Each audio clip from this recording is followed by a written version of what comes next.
podcast is brought to you by LMU Munich. Welcome back, everyone. Okay, I hope you had some great interviews and gathered some data.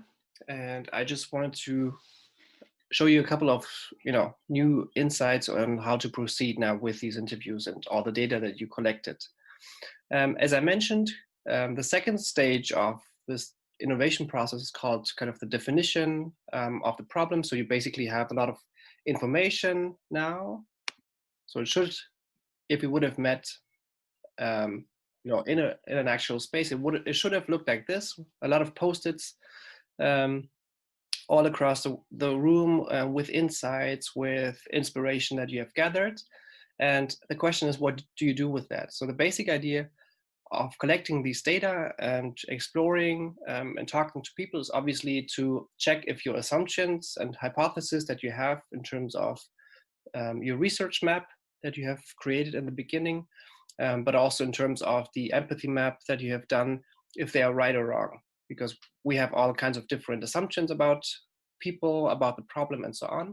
And collecting all of this data is, supposed to validate or falsify our assumptions, but also what I mentioned in the beginning yesterday is to look at the blind spots. Okay, were there any insights that you didn't think about? Were there any stories that were evoked that you were not expecting at all, that kind of surpassed your knowledge?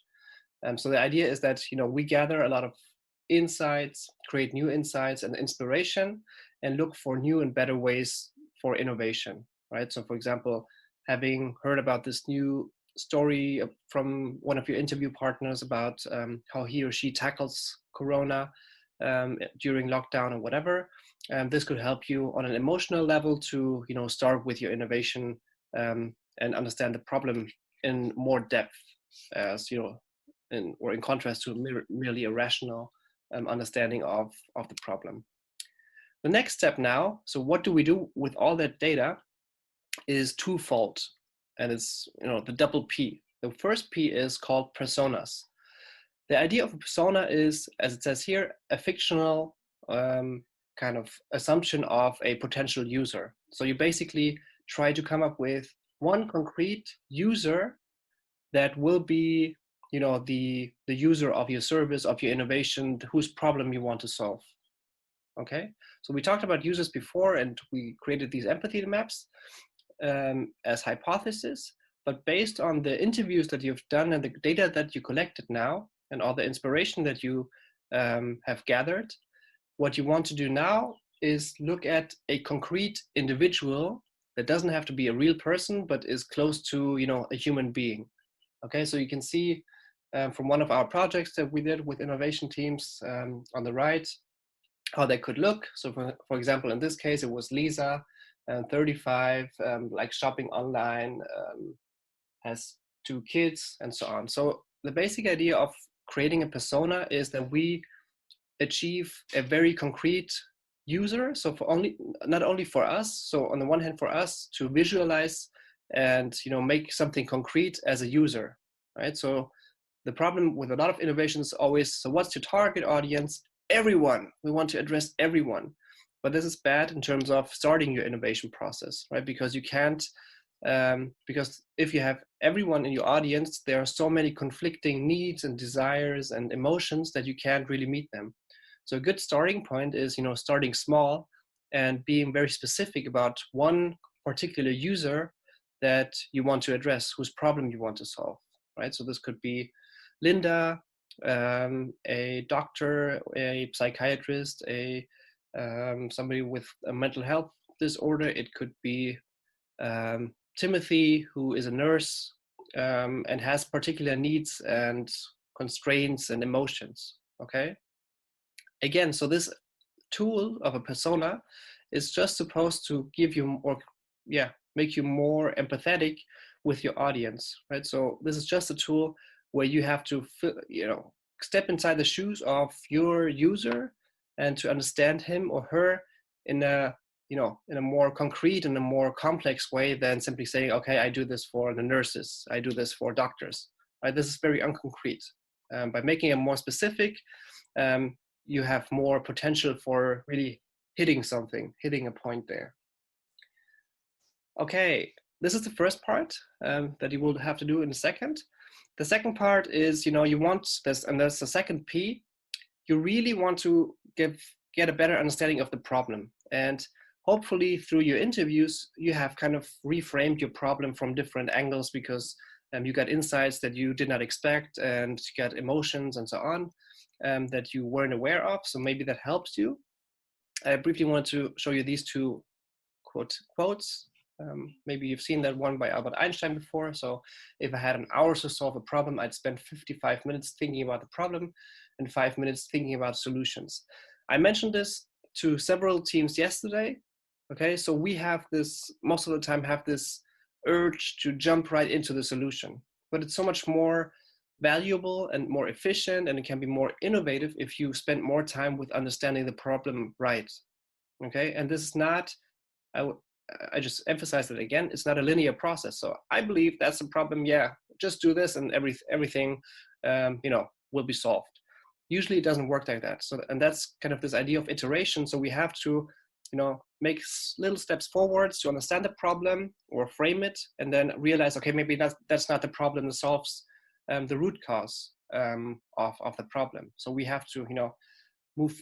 It's a little bit like dancing tango, right? So you have to move forward and backwards all the time and approach the problem. And the second one by Charles Kettering, I also like this statement where he says, a problem well stated is a problem half solved. Okay, and let me check. Yeah, so the basic idea of creating now a good problem statement. So you might remember yesterday we still talked, and maybe even today talked about problem areas. Now we want to be more concrete. Okay, so from this phase of diverging our thinking, we try to be more convergent now.